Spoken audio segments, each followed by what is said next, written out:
Bem, boa tarde a todos e a todas. Eu aqui anuncio a retomada oficial, né, dos trabalhos do nosso programa de pós-graduação. Então, retomamos aqui o início das aulas remotas. Eu queria registrar minha alegria em estar recebendo aqui o professor Pedro César Dutra Fonseca, que é, sem dúvida nenhuma, a maior referência que temos no Brasil acerca da obra política, da vida política e do legado econômico do Vargas e do seu largo período, né?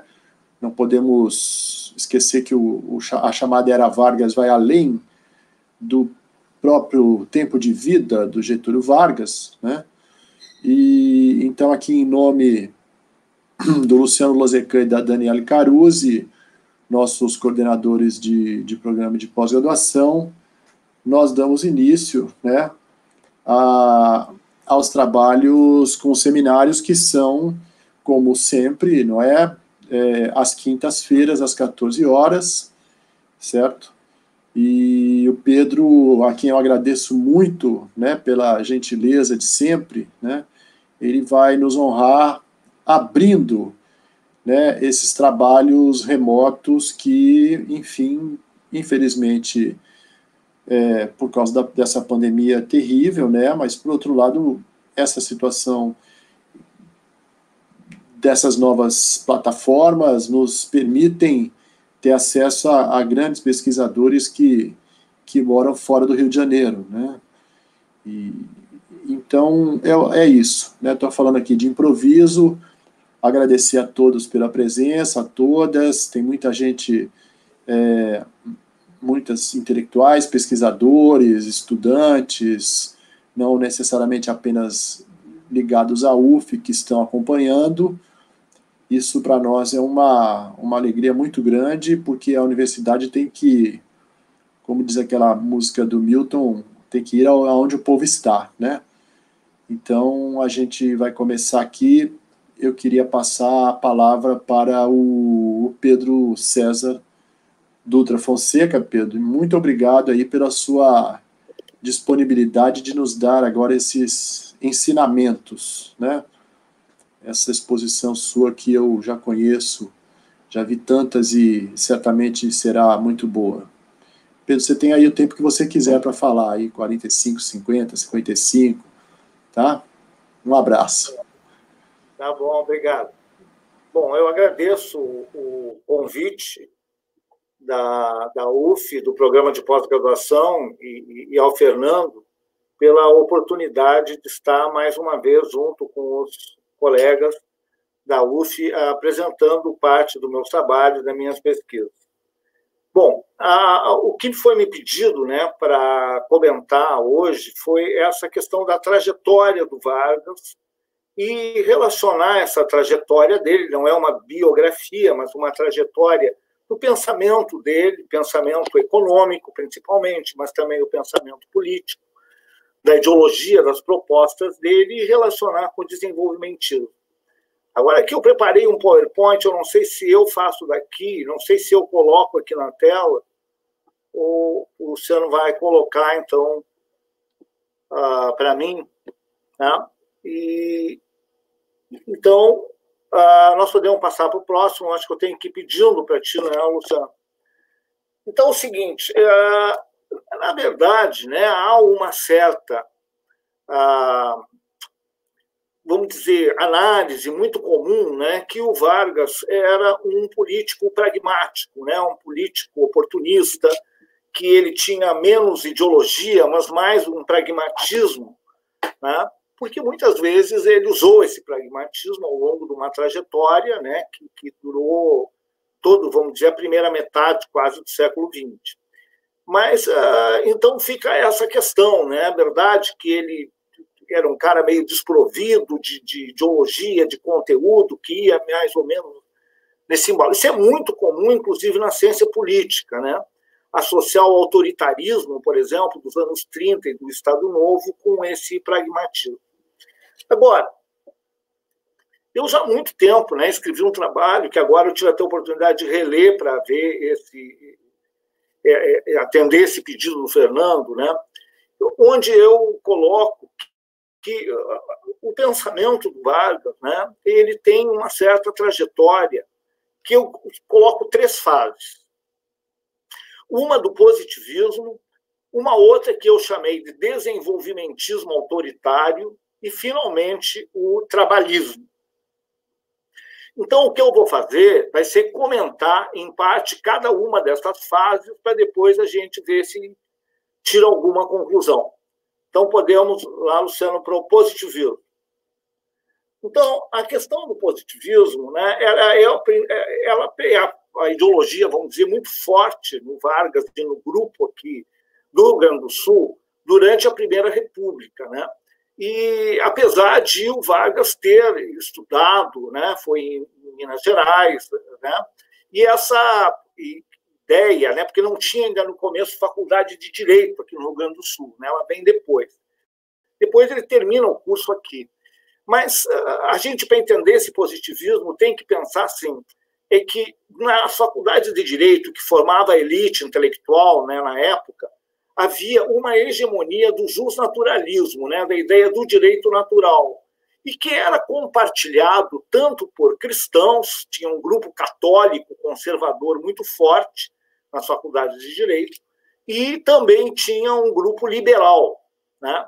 Mas havia uma concordância desses dois, dos cristãos e dos liberais, quanto à ideia do direito natural, né? E da questão das liberdades individuais, um pessoal cristão mais associando a uma questão divina, enfim. Quando surge esse grupo positivista, ele parece ser um grupo bastante herético, porque ele não segue essa ideia do direito natural e nem do liberalismo econômico. Tá? Eles vão, então, se basear nessa ideologia do Comte, que é uma ideologia até conservadora no contexto europeu, mas ela vindo para a América Latina, e em especial aqui no Brasil, ela vai tomar umas certas características, né? O positivismo é uma ideologia que nasce na França após a Revolução Francesa, tá? E ela, então, ela vem muitas vezes consolidar essas conquistas da Revolução. Então, por exemplo, eles são todos republicanos, tá? São contra a monarquia, direito divino dos reis, e críticos à igreja. Tanto que isso é consagrado na Constituição republicana, que é a separação da igreja do Estado por uma imposição praticamente desse grupo.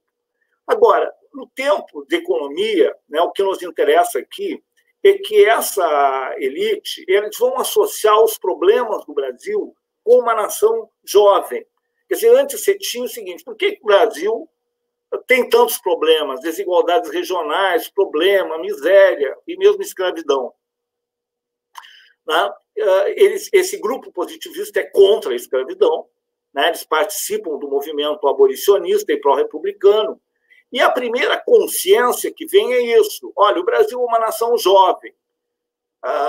Essa nação jovem tem uma duplicidade, porque, de um lado, ela reconhece que existe um problema, mas também ela começa a dizer que, gradualmente, pela ordem natural das coisas, o jovem vai amadurecer. Quando vem essa elite positivista, elas associam esse jovem, eles vão abandonar mais essa ideia de jovem e usam a ideia do atraso. Então, a concepção deles é que o país está atrasado. Por isso, a ideia de progresso, né, que vai estar na bandeira do Ordem e Progresso, é que essas desigualdades que existem no país, elas não são dadas por Deus ou pela natureza ou por uma questão racial que estava muito em voga na época, né, o racialismo entre vários intérpretes do Brasil e na intelectualidade. Então, eles dizem, não é porque a colonização é portuguesa, ou porque tem muito índio, ou muito negro, ou muito... Enfim, não é uma questão sanguínea ou racial, mas é uma questão histórica. Né? Então, ele vai começar um pouco essa ideia de progresso, a noção de atraso. Vocês notem que aqui tem uma ideia etapista. Né? O positivismo tem essas ideias de etapas, né, para chegar ao progresso. Mais tarde, lá nas mãos do Celso Furtado e da CEPAL, esse atraso vai se transformar em subdesenvolvimento.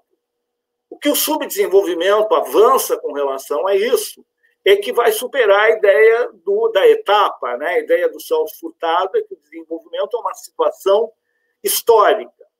Né?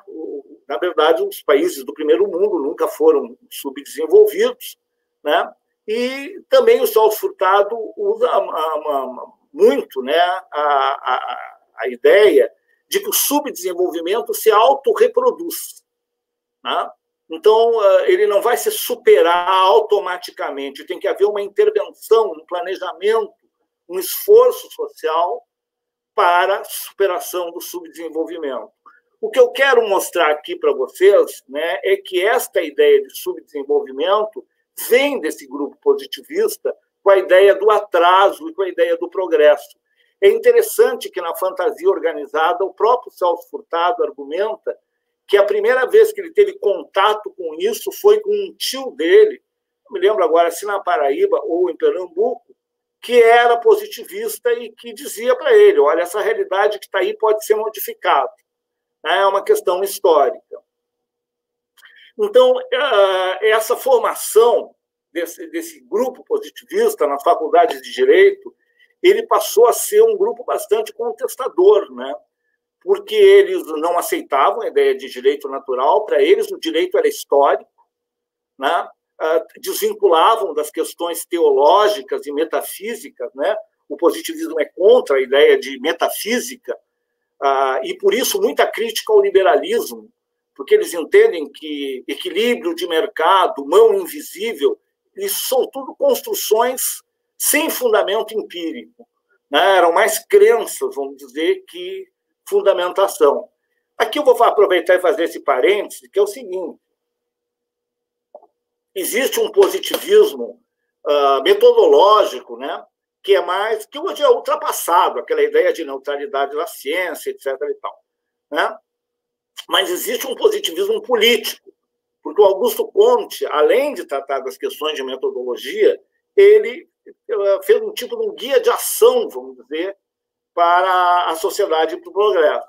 O que esse grupo aqui é mais ligado, né, é a ideia do positivismo político, não necessariamente ao positivismo metodológico, né, que é uma coisa mais de filosofia da ciência e que acredito que esteja superado.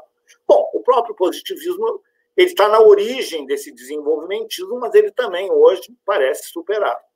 Uma coisa interessante, então, deles, nesse pragmatismo positivista, é que eles aceitam a intervenção do Estado na economia. Né? Eles dizem que o Estado, sempre que há problemas sociais, tem que se definir, claro, o que é problema social, mas isso abre uma brecha, né, para essa intervenção. Um exemplo que teve, né, aqui no Rio Grande do Sul, foi que o Borges de Medeiros estatizou as vias férreas do Rio Grande do Sul, que eram de uma companhia francesa, porque argumentava que ela não cumpria a sua função social. Né? Aqui também abre uma intervenção, uma ideia de incorporar o trabalhador na sociedade moderna. O Comte dizia isso, né, que o problema da sociedade moderna é que ela teria abandonado os trabalhadores. E por isso que cresciam os movimentos sociais, as greves, e a própria ideia do socialismo. Né? É interessante porque eu li as provas de aula do Vargas na Faculdade de Direito. Na época, eles arquivavam as provas dos alunos. Hoje é um material valioso, né, porque permite ver o que os caras liam e o que eles pensavam e o que se discutia. E tem um momento, né, que o Vargas argumenta isso ainda quando estudante, que o marxismo, claro, o socialismo é uma ideia equivocada, mas que é equivocada porque o liberalismo abandonou os trabalhadores, que era preciso ter uma atenção, né? Ele não fala em legislação, mas precisava ter uma incorporação dos trabalhadores à sociedade moderna. Isso é interessante porque quando há a greve de 1917, enquanto o resto do Brasil se surrava, os trabalhadores, prendia, enfim, o Borges de Medeiros ele recebe os trabalhadores no palácio aqui e, inclusive, ele obriga o setor privado, ele chama o setor privado e pede para dar aumento de salário. Os positivistas, na verdade, eles eram contra haver uma legislação social impositiva, mas eles achavam que deviam trabalhar via convencimento. E foi isso que o Borges de Medeiros ali faz. Há pessoas, né, que acham que aí estaria a origem do trabalhismo do Rio Grande do Sul, nessa atitude do Borges de Medeiros na greve de 17. A outra coisa que é interessante é separar a esfera pública da privada, que até hoje no Brasil não é bem separado, né? A gente acompanha no dia a dia no noticiário. Isso aqui era muito forte no grupo positivista, né? Era viver às claras, né? O positivismo é cheio de lemas. É dar exemplo, o governante tem que dar exemplo. Né? Então, o Borges de Medeiros, por exemplo, nem automóvel tinha. Quando surge um automóvel, ele não tem, ele vai a pé para o palácio para dar esse exemplo de moralidade. Agora, tem uma coisa no positivismo, né, que atrapalharia o desenvolvimentismo mais tarde, que precisaria ser superado, que é o equilíbrio orçamentário. Eles têm uma ideia muito rígida que o governo não pode gastar mais do que arrecada. Né? Isso é um consenso entre os positivistas e os liberais. Né? Então, claro que isso aqui também é pré-Keynes, né? Que é a teoria keynesiana que daria mais embasamento para uma crítica ao orçamento equilibrado. Mas eles enfatizam muito isso. Né? O governo deve evitar se endividar. Né? Por quê? Porque tudo isso faz parte dessa moralização, vamos dizer, pregada pelo grupo positivista na administração do Estado. Vamos adiante. Aqui eu peguei, para vocês verem, duas frases do Vargas, de 1928, que me parece que é o momento que ele começa a romper com o positivismo e gradualmente assumir o desenvolvimentismo. Isso é uma coisa gradual. Aqui a própria ideia de progresso dos discursos dele, progresso é uma palavra positivista, ela passa a ser substituída por desenvolvimento. Em 1928, o Vargas é eleito presidente do Rio Grande do Sul, substituindo Borges de Medeiros.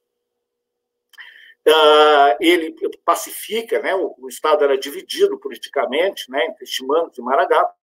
Ele faz essa pacificação, que foi importante, inclusive, para unir o Rio Grande do Sul para a Revolução de 30, porque ele era muito dividido, porque durante a República Velha, no Rio Grande do Sul, teve duas revoluções muito fortes, né, de 1893 e 23, e que era entre esse grupo positivista e os liberais, vamos dizer assim, que representavam os Maragatos.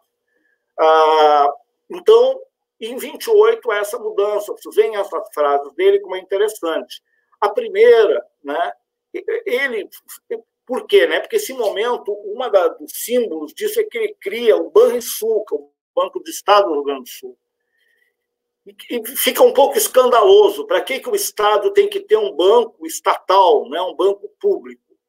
Então, ele faz um discurso, ele diz, olha, tem que fazer a defesa da produção, constituindo um propulsor da riqueza e do progresso. Vocês notam que aqui ele usa a ideia positivista e já está associando o seguinte, que o Estado tem que intervir na economia para ser um propulsor da riqueza e do progresso. Ele tem que estimular a produção.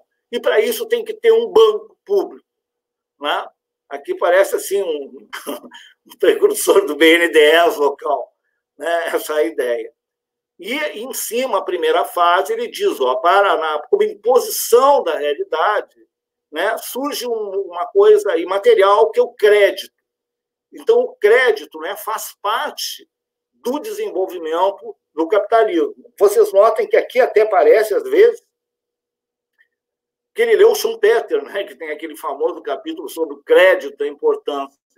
Isso aqui, você nota que é 28, antes de Keynes também. É interessante, Schumpeter ele nunca citou nas provas de aula, eu acho que não leram, mas Smith, Ricardo, Stuart Mill, principalmente, alguma coisa de Marx, esses autores são os mais lidos. Né? Spencer também é muito lido, né? Claro, junto com Augusto Comte, que é uma autoridade. E esta frase, vocês notem a de baixo, que é muito interessante, eu sublinhei os verbos, né? Botei em negrito. É preciso amparar a produção, estimular a indústria, desenvolver a circulação de riqueza, disseminar a instrução. Notem que interessante que aquele levanta já um pouco a ideia de educação, cuidar do saneamento rural e urbano, facilitar a exploração de terras, desenvolver a agricultura, a pecuária, e essa frase bem ideológica agora, desbravar o caminho da marcha do Rio Grande do Sul no sentido da sua finalidade civilizadora. Notem que é interessante aqui, né, que ele tem uma ideia de desenvolvimentismo já, que é acenar para frente, é um caminho, né, uma marcha. Vocês notem que marcha é uma coisa organizada, não é o mercado que vai levar para lá, não é né, forças invisíveis ou algo do gênero, né? É preciso uma organização, né? Isso aqui é um antecessor do planejamento, né? Desbravar o caminho para uma marcha. E vocês notem que aqui eles já usam uma coisa muito ideológica, né? Que a finalidade disso é chegar na civilização, né? Então, ele dá uma ideia que não se está na civilização, que nós estamos num atraso, né? Que era preciso, então, o desenvolvimento é que viria lá. E vocês notem que tudo isso, então, é feito até de uma forma paternalista, né? Amparar a produção, estimular, enfim, né? Facilitar. E esse verbo desenvolver, que aí já aparece mais de uma vez nessa frase, né? Eu estou dizendo para vocês, aqui eu estou numa transição, já em 28, antes dele chegar ao poder em 30, entre esse positivismo e o desenvolvimentismo. Vamos lá, Luciano. Passa o próximo para nós. Então, aqui, né, eu coloquei, para dar uma ideia, né, sobre algumas coisas, né, que a gente pode explorar depois nas perguntas de vocês, porque é muita coisa, né? Eu estou fazendo uma visão geral, vamos dizer, sobre um período muito vasto, né? Na verdade, eu comecei lá com Vargas, estudante, vou acabar na Carta Testamento. Mas, então, quer dizer, a partir de 30, com a Revolução de 30, esse desenvolvimentismo que já existia em experiências locais, né? Eu acho aqui no Rio Grande do Sul, por exemplo, em 28, mas em Minas Gerais, por exemplo, já tinha com o Pinheiro, né?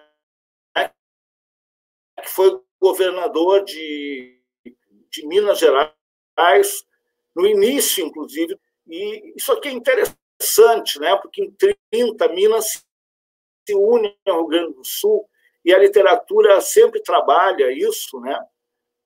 Mas como foi por uma briga política, né? O Júlio Prestes, em São Paulo, não quis que o próprio sucessor fosse mineiro, os mineiros ficaram bravos e daí não aceitaram, e, enfim, acabaram apoiando a chapa do Vargas. Mas eu não sei, olha, lendo e participando em bancas, inclusive de trabalho sobre Minas Gerais, eu tenho notado que havia uma afinidade muito grande, já dentro da República Velha, entre esse setor mineiro, né? Que não era tanto positivista, mas era muito nacionalista pela questão das minas e do subsolo, e da estatização do subsolo e dos minérios, né? Ele, de certa forma, prenuncia, né, uma certa afinidade que vai ter com esse mudança que vai ter a partir de 30, né, que o Celso Furtado chama de deslocamento do centro dinâmico, porque aí, como eu mostro no mapa, quer dizer, claro que existia comércio interregional no Brasil antes de 30, mas eram várias economias quase isoladas, não quero usar isoladas, que pode dar uma ideia radical, né, mas economia, por exemplo, a borracha lá do norte dirige-se ao exterior, o grosso da produção de borracha é para o mercado externo.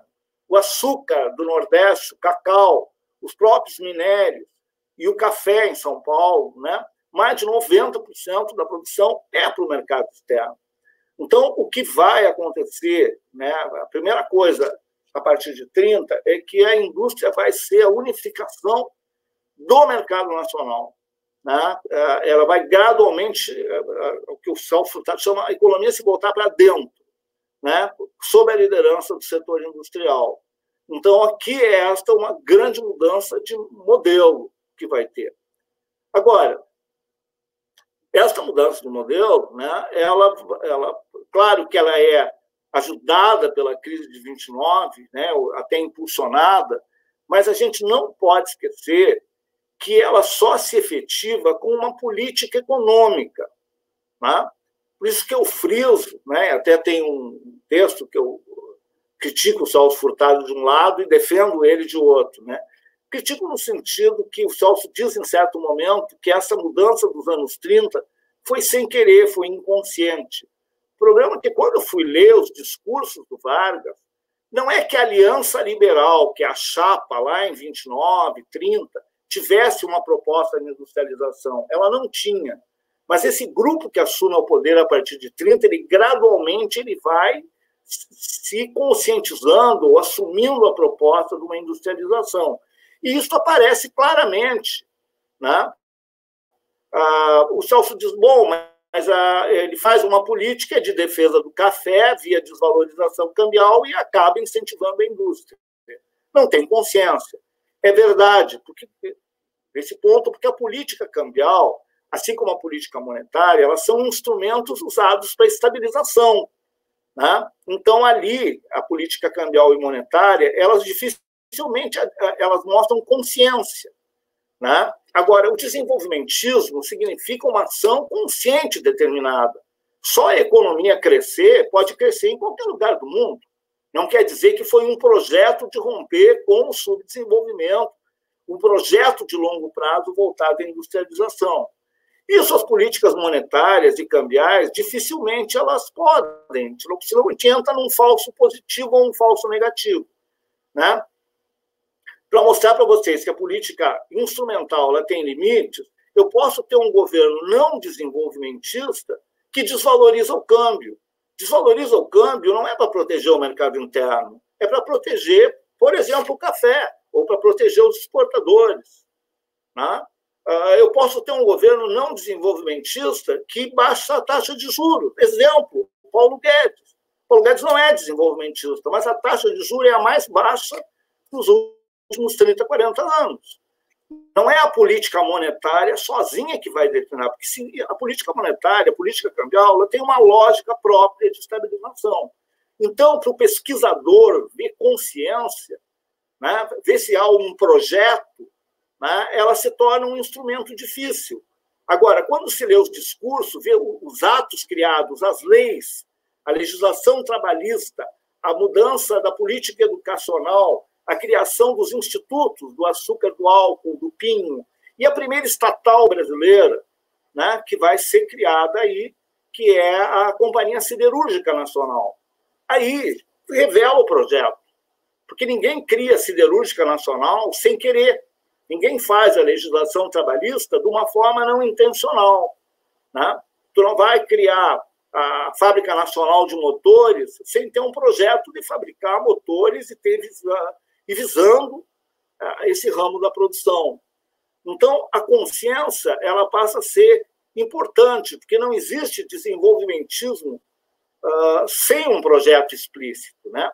O desenvolvimentismo ele é tipo um guia de ação, né? Ele leva uma praxis, uma militância. É preciso uma ação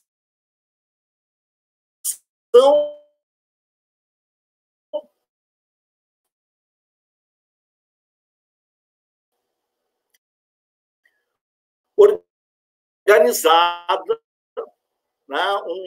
Uma intencionalidade na crise varguista peculiar na América Latina, porque ela incorpora uma parte dos setores agrários. Porque para fazer essa mudança, é uma mudança muito difícil. Vários países da América Latina até tentaram, mas não conseguiram fazer. Né? Por quê? Né? Porque quem é que vai liderar esse projeto de industrialização se o setor industrial, a burguesia industrial, o empresariado industrial, ele é fraco? Pois ou ele não existe ou ele está nascendo.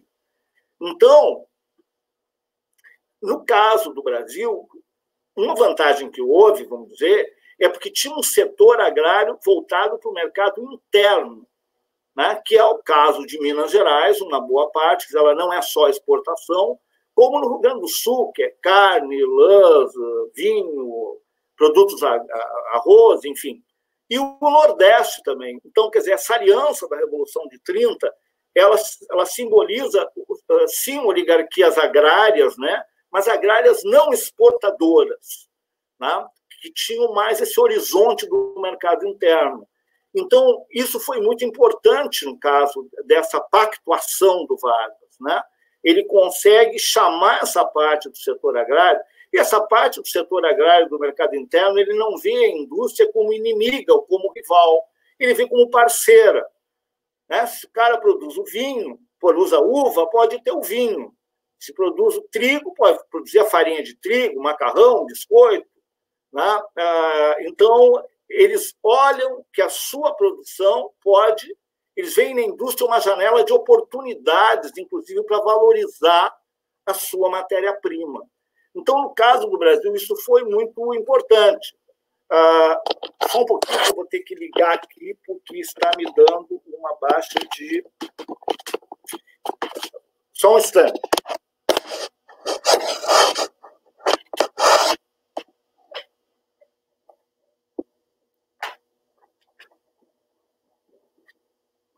Bom, então, por quê? Né? Voltando à ideia, por exemplo, né, na Colômbia se tenta também fazer uma legislação trabalhista, mudanças nesse sentido, mas houve uma aliança dos setores agrários com a igreja e impediram isso. Na Argentina também. Né? Na Argentina, enquanto o Brasil, por exemplo, faz a Revolução de 30 e toma esse sentido da industrialização, na Argentina é o Uriburu, que derruba um governo que era, ao contrário, o governo antes de 30, na Argentina era mais social-democrata, vamos dizer. Ele é derrubado numa ditadura e o governo que entra resolve voltar ao padrão ouro na Argentina e estabelecer a regra do equilíbrio orçamentário e do liberalismo. Isso vai levar a Argentina a aprofundar a crise, né? Inclusive, nesse momento, o PIB da Argentina era maior que o Brasil. Quando chega na guerra, o PIB do Brasil ultrapassa o da Argentina, né? Dado essa política.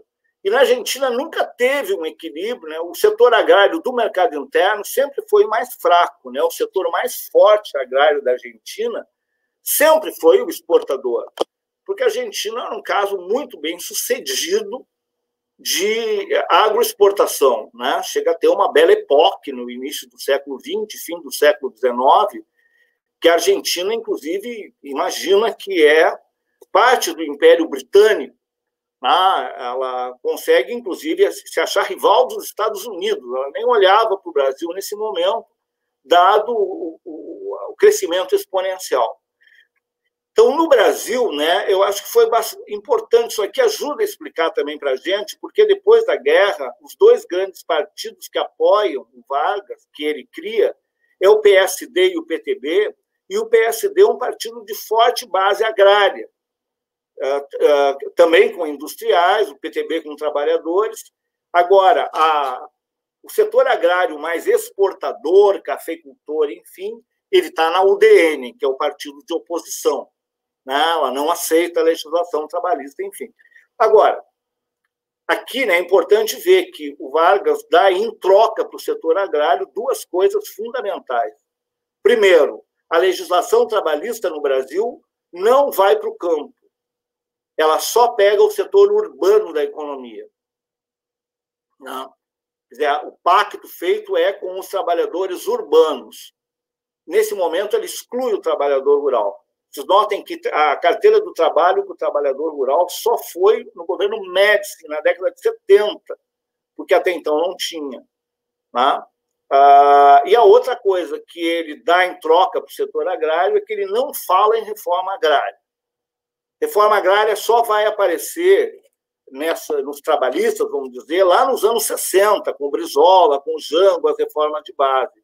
Aqui o Vargas falava de colonização. O que ele dizia, né, é que o Brasil tinha terras devolutas no norte, no centro-oeste, etc. e tal, e que era possível, então, o mais importante era colonizar essas terras, não precisava, então, dividir, fazer as terras no centro-sul do país, e que era uma forma também, ou no Nordeste, né, que onde o problema era mais grave, porque existiam essas terras devolutas. Bom, aqui eu gostaria de frisar, né, que essas ideias aqui do Vargas, elas são antecessoras da publicação da teoria geral do Keynes, como o Celso Furtado já diz, né, há uma antecipação até da política ao Keynes, mas também é interessante que é antes da CEPAL. Né? Tem gente que acha que o desenvolvimentismo só começou com a CEPAL nos anos 50, né, o Manifesto do Prédio, está de 49. O problema é o seguinte, uma coisa é a teoria do desenvolvimentismo, outra coisa é que, na prática, né, o que a CEPAL vem fazer é teorizar em cima de fatos históricos que já existiam. Né? No Brasil, vai ser na Argentina, em outros países, no México. Né? Então, já vai existir, antes disso, esse movimento que eu chamo de desenvolvimentismo, né? Que é, então, esse projeto, né? Que no Brasil acontece em 30, né? Ele já tinha suas raízes antes de 30. Só que ele, em 30, ele toma o Estado Nacional. Né? Até existia entre jornalistas, militares, intelectuais, ideias industrializantes e desenvolvimentistas. Mas outra coisa, existia a ideia, outra coisa é tu assumir governo. Né? E a outra coisa é assumir o governo nacional. Quer dizer, aí é uma peculiaridade muito forte, né? Porque o Brasil vai ser o país que mais teve forte essa influência desenvolvimentista a partir de 1930. Eu chamo aqui de desenvolvimentismo autoritário esse período porque pega também a ditadura do Estado Novo. Na ditadura do Estado Novo, na verdade, ela vai também tirar de cena os opositores a esse projeto. Quem eram os opositores? Do ponto de vista ideológico, tinha os integralistas, né, que estavam contra o Vargas, porque tem essa coisa, né, o Vargas ele propõe um governo autoritário, mas ele não quis apoiar o Hitler e o Mussolini. Ele entra na guerra ao lado dos Estados Unidos. Né? Frustra esse grupo integralista, que tenta um golpe de Estado, etc. O setor comunista, que desde 1935, né, com a chamada intentona do pré, ele vai ser perseguido. Então, esse pessoal, né, ele é tirado fora. Agora, quem mais perde com o Estado Novo é o setor agrário, que era o setor dominante até então. Quando o Vargas fecha o Senado e a Câmara dos Deputados, não tem nenhum comunista lá dentro, não tem nenhum quase integralista, ou tem simpatizantes, mas as lideranças não estão. Agora, quem é afetado claramente é esse setor agrário que era contra a legislação trabalhista, que era contra a industrialização, que era contra construir a siderúrgica nacional, etc. E tal, né? Então, no curto prazo, vamos dizer, naquele momento, ele vai, por uma saída autoritária, tirar fora de cena esses atores que se antepunham ao projeto. Né? Vamos lá. Vamos para o... Então, aqui, né, que eu coloco, isso aqui, quem já foi meu aluno me conhece, né, eu uso muito essa ideia que vem daquele meu artigo sobre o conceito de desenvolvimentismo. Que o desenvolvimentismo é uma junção, né, de três grandes tendências, três grandes ideias que vinham se desenvolvendo separadamente, né? Que eu chamo intervencionismo, a defesa da industrialização e de um projeto nacional. Na verdade, a intervenção do Estado na economia é muito velha, já se defendia até no Império, mas para defender o café, para se defender o setor agrário. Né? A outra coisa é quando tu junta essa ideia de intervenção para defender a indústria. E mais, não é uma intervenção esporádica, isso aqui é uma coisa importante. Não é uma intervenção num ciclo econômico que nem o Keynes, né? Que tu vai atuar para a demanda efetiva, que seria de um modelo, vamos dizer, de curto prazo de atuação do Estado. Aqui é um projeto nacional, é um direcionamento de longo prazo. Então, aqui, né, às vezes eu coloco o didático que está embaixo, né, a ideia do desenvolvimentismo mais primária, mais intuitiva, né, é que eu estou num ponto A e quero chegar num ponto B. Né? Então, aqui mostra, né, quer dizer, o que o desenvolvimentismo diz é seguir pela linha reta, né? Quer dizer, vamos tentar ir com o maior espaço de tempo e de uma forma direta para o ponto B. Né? O A seria o atraso, o subdesenvolvimento. E eu tenho uma utopia, né? O desenvolvimentismo, assim como outras ideologias, como o socialismo, enfim, e o liberalismo, ele sonha com uma utopia de uma sociedade mais justa, mais igualitária, mais soberana. No ponto B, eu coloco as coisas que eu quero chegar, os valores que eu quero chegar, né? E eu estou no ponto A, que é a situação desconfortável. Então, o projeto, né, é sair do ponto A e ir para o ponto B. E aqui tem essa convicção. Eu não vou, por livre, espontânea vontade, pelas forças endógenas, ou pelo mercado, ou Deus que guia para o ponto B. Né? Esse ponto B tem que ser criado pela política. Então, por isso que é um chamamento, né, para a prática, é uma crença na política e também no planejamento. Né? Aqui quer mostrar, por exemplo, que eu posso ir do A para o B na linha de baixo, mas vai demorar mais. Né? Ou posso nem chegar no B. Né? Porque também tem uma ideia aqui no desenvolvimentismo de uma certa pressa para resolver os problemas. Aquele lema do Juscelino, 50 anos em 5, dá um pouco essa ideia, né, da pressa, da celeridade, eu preciso chegar lá. Então, o desenvolvimentismo é essas três coisas. O que hoje mais se discute para manter esse conceito, e depois eu posso discutir com vocês, é se a ideia de industrialização tem o mesmo papel hoje que tinha antes. Né? Porque muita gente divulga que a sociedade de serviços, que a indústria hoje não teria o peso de antigamente, etc. E tal. Então, isso aí se pode discutir. Mas esta é a ideia do desenvolvimentismo clássico, vou chamar assim, né? Que é esse daquele momento. Vamos lá, Luciano. Próximo. E aqui, então, né, eu coloquei essa frase, para não me alongar também muito, né? Nós estamos chegando, então, na terceira. Eu disse que era 3 fases, né? O positivismo, o desenvolvimentismo autoritário e o trabalhismo, né? Que seria essa terceira fase. Na verdade, né, o trabalhismo ele tem sua origem no final do Estado Novo. Aqui até botei uma figurinha da época do queremismo, né? Que é um movimento que começa, queremos Getúlio, que era a ideia de que queria voltar à democracia, ao final do Estado Novo, uma Constituição, e se pregava que o Vargas teria que sair do poder, renunciar e tal. E começa a ter esse movimento, que muita gente diz, mas foi o Palácio do Catete que promoveu. Ele começa a promoção, mas ele ganha um movimento de massas que não se imaginava. Né? O apoio que começa a ter na população. Por quê? Né? Porque a ideia que vinha da oposição ao Vargas é que tinha que se derrubar a ditadura do Estado Novo, mas, junto com a ditadura, derrubar as leis da ditadura, o chamado entulho autoritário. Né? E dentro dessas leis estava a legislação trabalhista, estava o direito de férias, o 13º, os direitos sociais. Então, há também, dentro desse movimento de massas, a ideia é o seguinte, olha, nós queremos a volta da democracia, a Constituição nova e tal, mas é uma garantia que nós queremos é que o Vargas esteja até lá, porque há um risco, vamos dizer, dessas leis sociais serem derrubadas numa eventual constituinte sem Getúlio. Então, esse movimento de massas, né, ele, inclusive, é a origem do trabalhismo brasileiro, que vai ser capitaneado pelo PTB, né, até 64. Então, aqui, né, eu já digo assim, né, no pós-guerra, né, que começa aí no queremismo, o nacional-desenvolvimentismo converge para o trabalhismo.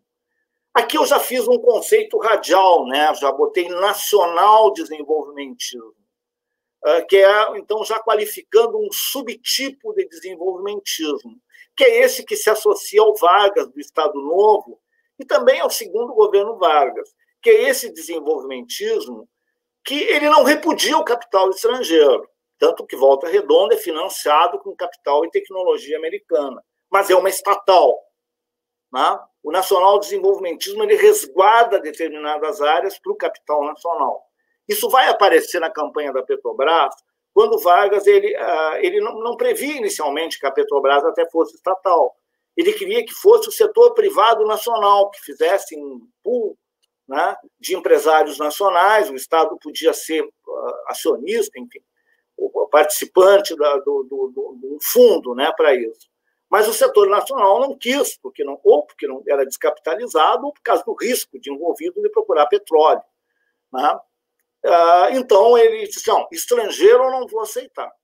Ou ele vai ser nacional-privado, ou, se não der privado, então vai ser estatal. Então, essa é a ideia do nacional-desenvolvimentismo, né? Ele dá uma primazia ao Estado, ele não exclui o capital internacional, mas ele regra e cria limites para esse capital internacional. Né? Por que eu já também usei aqui nacional-desenvolvimentismo? Né? Porque o oposto dele, a outra categoria, seria o desenvolvimentismo dependente associado, que é mais o modelo do Juscelino, que é contar com as empresas estrangeiras, né, como o carro-chefe da economia. E que, num trabalho mais recente, né, eu associo a origem do desenvolvimentismo associado ao governo Dutra. O Dutra tenta, no pós-guerra, né, que é o governo entre os dois Vargas, né, de 46 a 50, uma estratégia de atrair capital externo e tentando não ser tão aquele nacionalismo do Estado Novo. Mas, naquele momento, né, a prioridade do capital internacional era a reconstrução europeia e japonesa.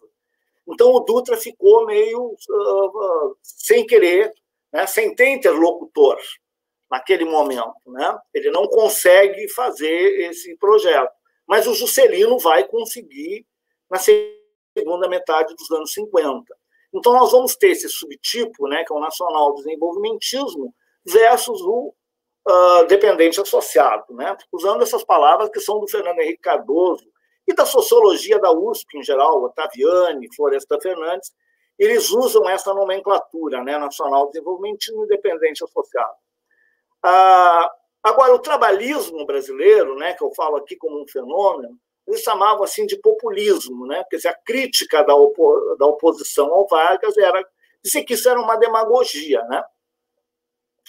Mas, quer dizer, a ideia desse trabalhismo, né, ele é uma coisa muito interessante do meu ponto de vista, porque o trabalhismo brasileiro ele não é uma cópia do trabalhismo inglês, por exemplo, ou da social-democracia europeia, ou algo do gênero, porque ele é uma mistura de três correntes que, aliás, são bem antagônicas em várias coisas. Que aqui eu coloquei essas três correntes, quer dizer, qual é a origem desse trabalhismo? É o positivismo político, né? Esse que eu falei para vocês lá da República Velha, do Borges, recebendo os trabalhadores, etc. e tal. Uma diferença que vai ter, né, é que os positivistas da República Velha eles queriam integrar o trabalhador na sociedade moderna. Mas, como eu disse para vocês, sociedade moderna é a palavra que eles usam, né? Por isso que eu estou usando aqui. Mas eles diziam que não era forçando, não era por uma legislação que obrigasse, era dando exemplo, aquela ideia que ele recebe os trabalhadores no palácio. A partir de 30, um rompimento do Vargas com o positivismo é quando ele aceita a ideia de uma legislação trabalhista impositiva, né? Como, por exemplo, um salário mínimo e férias para todos os trabalhadores urbanos, no caso. A outra coisa que o desenvolvimentismo difere do positivismo é que ele aceita o empréstimo e o endividamento. Né? Ele vai aceitar o déficit público. Não um déficit público crônico, evidentemente, mas a ideia é que o Estado, em determinadas conjunturas, ele pode gastar mais do que arrecada. Ele rompe com o dogma do orçamento equilibrado. Então, em 30, por que sai do positivismo para ir para o desenvolvimentismo? Porque alguns pontos do positivismo são rompidos, como esse do orçamento equilibrado e da legislação. Agora, a origem desse trabalhismo vem dessa ideia. Tá? E aqui eu coloquei o socialismo, e principalmente a social-democracia, do pós-guerra na Europa, né? Que vai, em vários lugares, ter ideia de uma ida gradual para o socialismo, ou de uma estatização dos serviços públicos essenciais. Acontece na Europa, né? Luz, água, gás, esses bens essenciais, minérios, enfim, eles são... Quer dizer, a proposta da social-democracia clássica, né? De aumentar salário, distribuir renda, usar impostos progressivos Então, não é o socialismo, não é o comunismo, vamos dizer, tipo da Rússia, de planejamento centralizado. Isso, obviamente, não. O trabalhismo aceita a economia capitalista de mercado, mas ele vai regrar, né, como um exemplo, né, da social-democracia. E a outra coisa interessante que eu coloco aqui, que também tem no PTB, né, no trabalhismo, um grupo cristão. Aqui no Rio Grande do Sul era muito forte, né, o grupo do Alberto Pasqualini, e que tinha muita força entre o setor imigrante alemão, italiano, que tem esse cristianismo mais arraigado, vamos dizer, né, do que a elite tradicional, e são de pequenos proprietários de terra, né, que aqui no Centro-Sul, né, foi muito forte. Então, esse setor ele vai seguir as encíclicas do Papa, né, principalmente a Rerum Novarum, a 40º ano, que também, de uma forma parecida com o positivismo, né, ela diz que o capitalismo abandonou os trabalhadores. Então, ele aceita ideias, né, que alguns chamam de paternalistas, enfim, mas são ideias da conquista. Inclusive, o Alberto Pasqualini defendia a participação dos trabalhadores nos lucros das empresas. É interessante, né? O Vargas não gostava muito desse grupo cristão, em parte porque eles não eram muito nacionalistas. Eles defendiam os pequenos proprietários, a agricultura familiar, né? Uma distribuição de renda, enfim, mas sempre com muito medo dessa coisa de nacionalismo e de estatização, de siderurgia nacional. Eles eram do PTB, mas não eram o grupo mais empolgado com essa ideia do nacionalismo, né? Então, o que o trabalhismo traz de novo, o desenvolvimentismo, não é a ideia de desenvolvimento, né? A ideia de desenvolvimento já vinha antes. Mas, gradualmente, né, se assiga nos anos 50 a crítica ao capital estrangeiro, né? Isso vem com a campanha da Petrobras, enfim, e também ele começa a acenar mais claramente com uma distribuição de renda. Vejam, né, lá no Estado Novo se cria a legislação trabalhista, mas ela ainda é muito tímida com certas ideias que vão ter. Por exemplo, né, quando, na década de 50, o Vargas já começa a falar em aumentos reais de salários, né? Aquilo que leva ele, em certo momento, inclusive, colocar o Jango como ministro do Trabalho, e que, inclusive, depois o Jango é obrigado, é levado a renunciar, né? E aí marca também essa ideia, né, que como a gente estuda na economia brasileira, é o que está acontecendo, né? Na verdade, aquele padrão de desenvolvimento que começara em 30, centrado nos bens de consumo populares, ele está se esgotando. Então, tem duas alternativas. Ou o Brasil aprofunda os bens de capital, que é a proposta do Vargas, e para ter bens de capital teria que ter uma indústria maior, ampliar o mercado interno, e isso poderia ser com uma distribuição de renda, né? Ou tu faria, então, o desenvolvimento associado, que é, então, produzindo os bens sofisticados, né? O D2 lá do Calef. Então, estou juntando um pouco com essa ideia da Conceição, estou mostrando que o trabalhismo ele também reflete, né, uma tentativa, aí nos anos 50, de se aprofundar essa industrialização dentro desse padrão, né, que eu chamo de D1, D3, que é bens de capital e também bens de consumo populares. Vamos para a próxima, eu acho que é a última. Aqui só, então, vejo para vocês umas frases do Vargas, de 52. Aqui é interessante, eu botei pela heterodoxia, né? Então, aqui, por exemplo, ele diz, estabelecermos um cotejo entre os vários... Aqui ele está criticando a teoria quantitativa da moeda. A ideia é que aumento da oferta de moeda só causa inflação. Ele está querendo dizer, né, que o aumento da oferta de moeda incentiva o consumo em a taxa de juros.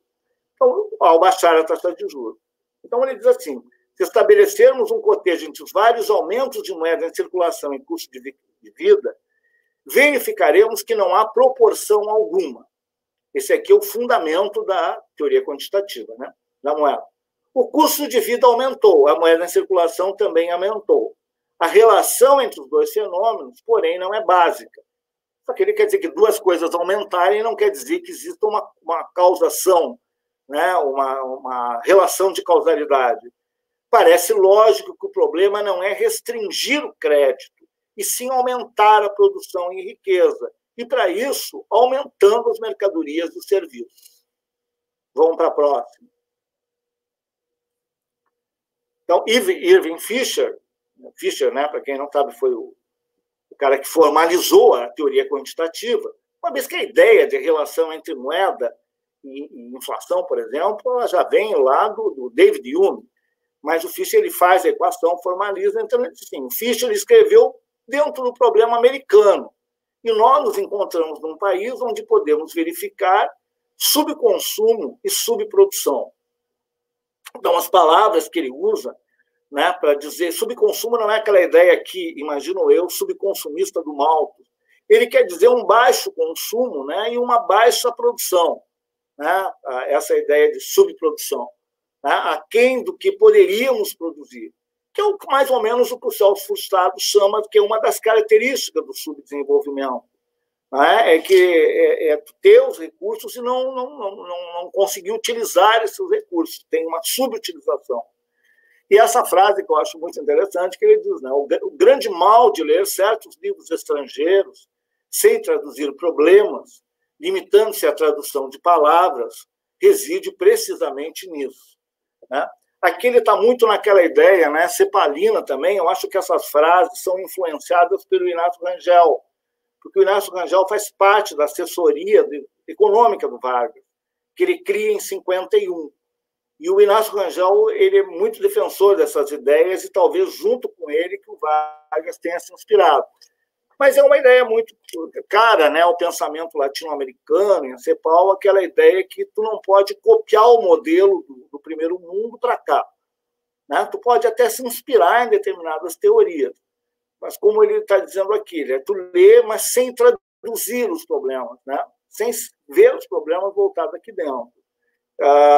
Então, ele faz essa crítica, né, a uma universalidade, vamos dizer, da teoria econômica.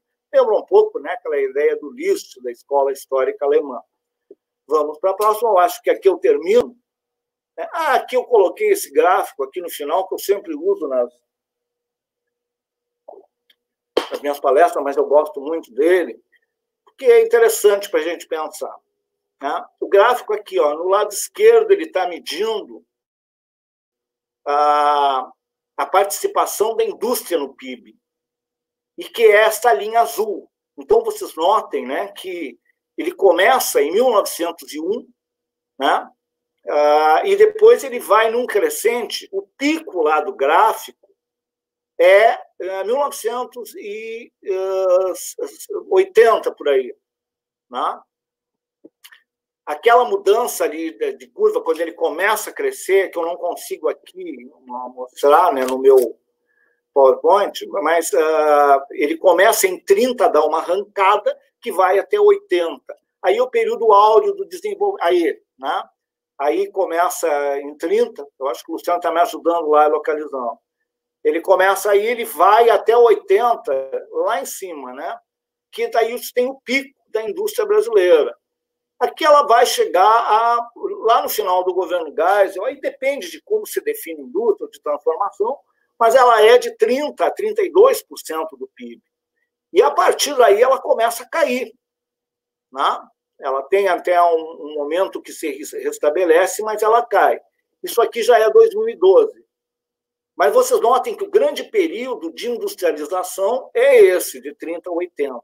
Agora, o lado esquerdo, o lado da direita do gráfico, mostra, é o que a linha vermelha está mostrando, que é a participação da indústria brasileira no PIB industrial mundial. Quanto a indústria brasileira pesa na indústria do mundo. Vocês notem, aqui eu não consegui para a série toda, mas ela pega, né, de 40, mais ou menos, para cá, ela mais ou menos acompanha. O Brasil ele cresce junto, ele vai até lá 80, às vezes até mais que a indústria do mundo, e depois perde posição no mundo. E perde muito perdida, né? É uma defasagem muito grande. Ou seja, é verdade que a indústria no mundo inteiro está perdendo posição, mas o Brasil perde muito mais do que o mundo. A desindustrialização do Brasil ela é mais acelerada que a mundial. Passa para o outro, porque no outro gráfico agora, primeiro eu chamei de industrialização, esse aqui eu estou chamando de desindustrialização. Vocês notem que aqui, da mesma forma, né, ele vai mostrar a participação da indústria no PIB e da brasileira na mundial. Vocês notem que, da mesma forma, né, eu tenho um apogeu, né, e depois, então, esse aqui foca de 70 para cá. Vocês notem a perda que existe a partir daí.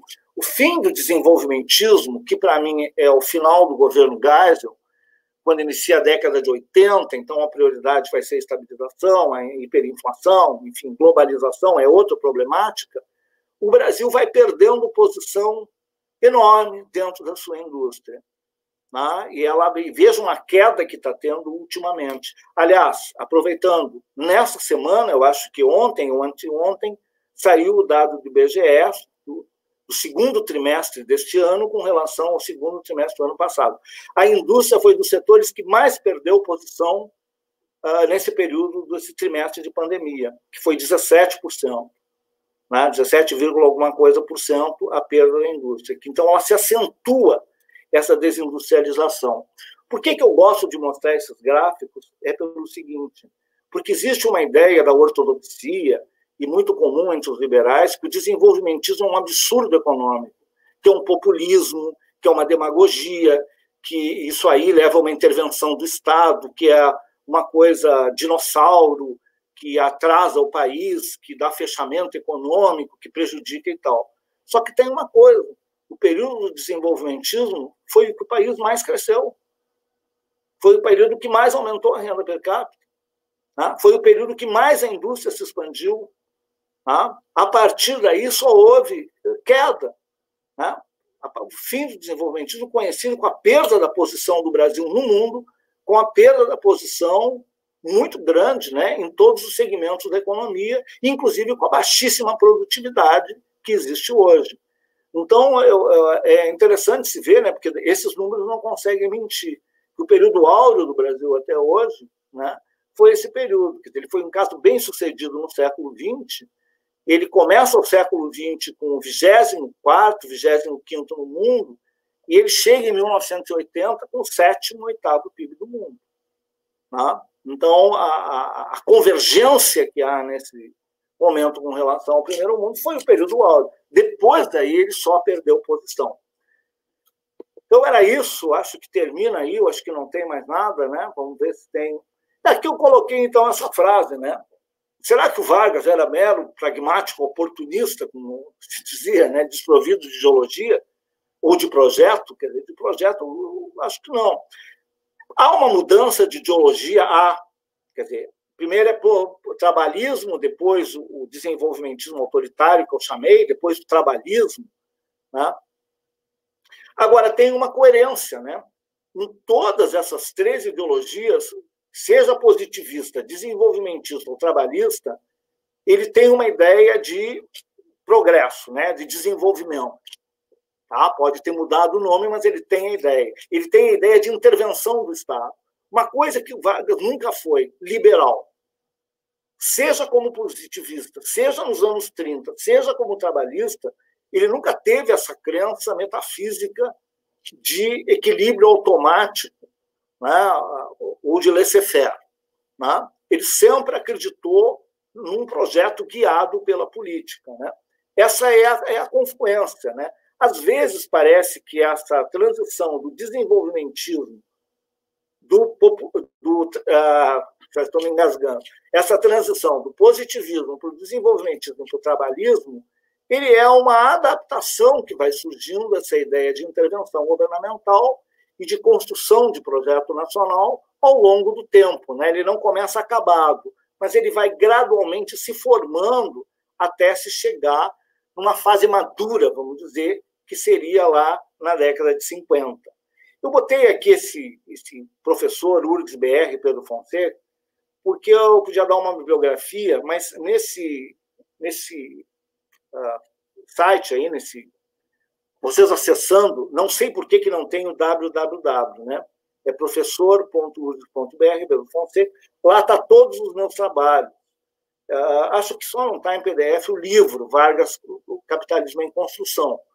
Mas muitas dessas ideias estão já naquele livro, e depois tem vários artigos que eu escrevi, como um que eu publiquei na revista da USP, Estudos Econômicos, que eu acho que é positivismo, trabalhismo, a ideologia das elites gaúchas, uma coisa por aí, né? ou do positivismo ao trabalhismo. Pelo título lá, vocês vão ver, está publicado na Estudos Econômicos. Também tem outro sobre esse mesmo tema que eu publiquei na Fundação de Economia e Estatística aqui do Rio Grande do Sul, que foi fechada há 2 anos atrás. Então, era isso, eu fico à disposição de vocês para continuar a conversa.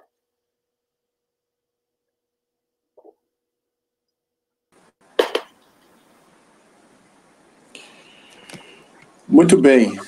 Bom, brilhante, Pedro, muito obrigado. Tem várias questões aqui, eu mesmo teria várias questões a fazer. Na apresentação ali, na pressa que eu estava para o início, Pedro, esqueci de comentar, acho que a garotada sabe, mas é bom frisar, você tem um currículo enorme, né? Não vamos falar tudo aqui, senão não vai dar tempo, mas você foi vice-reitor da URGS, vários prêmios como economista, enfim, uma série de trabalhos muito premiados, cargos importantes nos órgãos de pesquisa brasileiros, né? E, enfim, eu queria aproveitar, então, para ressaltar esse ponto, né? Para os alunos que querem estudar o período do desenvolvimento brasileiro, certamente tem que buscar os seus textos e de alguns outros autores importantes, né? Os meus alunos leem, né? Enfim. Queria agradecer a Camila Bush também, que está organizando tudo isso, todo esse evento, né, nos ajudando demais nessa questão. Aproveitar também para agradecer em público ao Pedro, porque ele fez um prefácio muito erudito, muito interessante do livro que o Vitor Leonardo e eu estamos organizando, né? Um livro que trata da história econômica brasileira, aos moldes daquele livro Ordem do Progresso, porém todos os autores são autores de diversas vertentes da heterodoxia, né? Logo esse livro vai estar à venda, né, pela UCTEC. É um livro que cada autor fala de um mandato, né? E eu também tenho uma alegria enorme do Pedro ter me dito recentemente que o capítulo sobre o Vargas, do primeiro Vargas que eu redigi, o Pedro vai colocar ou já colocou na bibliografia do curso dele. Isso para mim vale mais que qualquer mera indicação do Lattes, né? Até falei para a Júlia na época, como é que eu faço isso aqui? É capítulo de livro, mas presença na ementa do Pedro Fonseca não tem como pôr aqui no Lattes. O Lattes tem que dar uma arrumada aqui Mas eu fiquei muito feliz, né, Pedro? Muito feliz com essa uma deferência aí a você. Eu queria colocar uma pergunta só, Pedro, porque na verdade eu listei um monte de coisa aqui. Você falou do Pacto das Pedras Altas, você falou da questão da intencionalidade, que eu modestamente já fiz um trabalho sobre isso, inspirado, aliás, obviamente, nos seus textos, né? É interessante que o Furtado fez um depoimento ao CPDOC 1980, mais ou menos diferente daquilo que ele fala na formação econômica. Claro que com o passar dos anos ele teve uma visão um pouco diferente, né, dessa questão da intencionalidade. Mas eu quero sublinhar um ponto que eu queria que você comentasse, né? E vai na linha de uma dissertação que eu orientei de uma menina brilhante, a Joana, que hoje está na FINEP, né?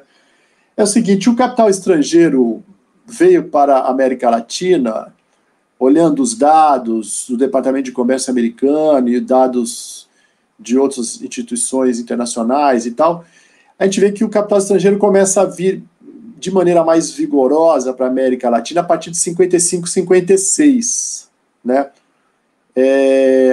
Obviamente não foi porque o Vargas se suicidou, né? Não foi isso, né?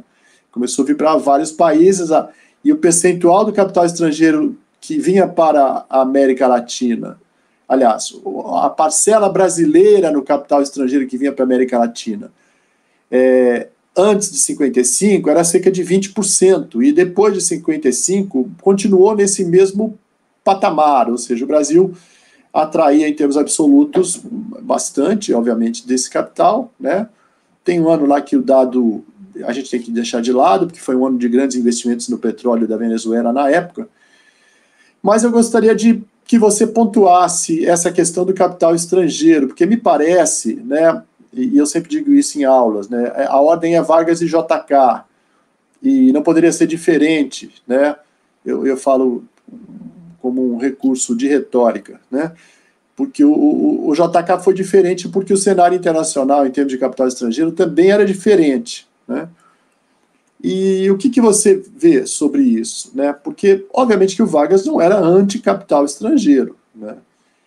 Ser nacionalista não quer dizer ser anti-capital estrangeiro. Ser nacionalista que significa, você vai falar melhor do que eu, mas significa ter um projeto nacional, né? E cada época tem as suas circunstâncias e as suas limitações e possibilidades. Então, eu queria que você fizesse essa relação entre Vargas e JK, né? Certamente muito do que o JK fez só foi possível por causa das realizações dos boêmios cívicos lá do Vargas, certo? E então eu queria que você fizesse essa relação entre os dois e o capital estrangeiro. Desculpa, ficou muito longo. Bom, só para te dizer, né, é verdade essa história que o Furtado mudou, né? Eu acho que ali na formação econômica do Brasil, né, e por isso o meu artigo é sobre a formação econômica do Brasil, porque ali ele analisa só a política que eu chamo políticas fim, políticas meio, que são as políticas instrumentais. É a política cambial e monetária, principalmente, que, como eu digo, não é difícil mostrar intencionalidade. Agora, em outras obras do Furtado, não. Inclusive, no meu artigo sobre o conceito de desenvolvimentismo, que está lá nesse site aí da URGS, eu mostro, né, que tanto o Celso Furtado como o Prebisch, em certo momento das suas obras, eles dizem que o desenvolvimentismo tem que ter consciência, porque não existe projeto inconsciente. Que projeto, o que é? É uma ação política dirigida visando um fim. Né? Ela não pode ser feita sem consciência do que tu quer. Ela é uma ideologia, ela é uma vontade política, vamos dizer assim. Né? Talvez seja a expressão mais usual hoje para dizer isso. Antes se dizia de praxis. O que é praxis? Né? É uma prática orientada com um sentido, uma militância. Né? Ela vai... E o Celso Furtado se dá conta disso, ele diz depois. Então, para nós admitirmos que antes de 30 tem havido uma industrialização no Brasil inconsciente, só se nós admitíssemos que o Estado, que o mercado industrializou o Brasil, ou que a crise de 29 industrializou o Brasil. Quer dizer, mas vem cá, se a crise é internacional, por que os outros países não se industrializaram? Foi aqui o caso maior. É porque aqui teve a política econômica e a ação do Estado. Né? Não é a crise sozinha que vai gerar a industrialização, e nem é o mercado sozinho que vai...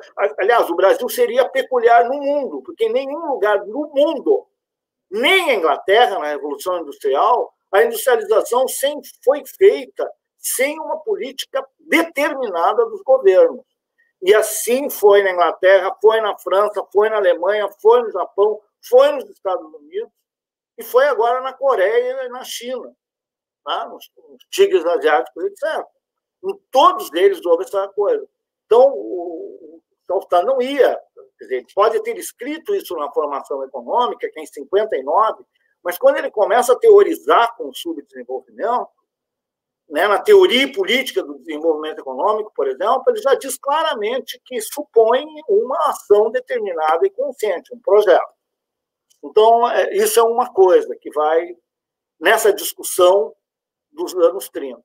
Agora, o capital estrangeiro, eu acho que é isso mesmo que tu disseste, né? Não teria muito mais, Fernando, a dizer. Porque, assim, já existia capital estrangeiro no Brasil antes de 30, mas era, como eu disse, era nas estradas de ferro, nos frigoríficos, né? Em alguns setores, como bancos, importação, alguma coisa. Quer dizer, outro fenômeno é o capital estrangeiro trazer as suas empresas, né, para se instalar na América Latina, e no caso aqui no Brasil.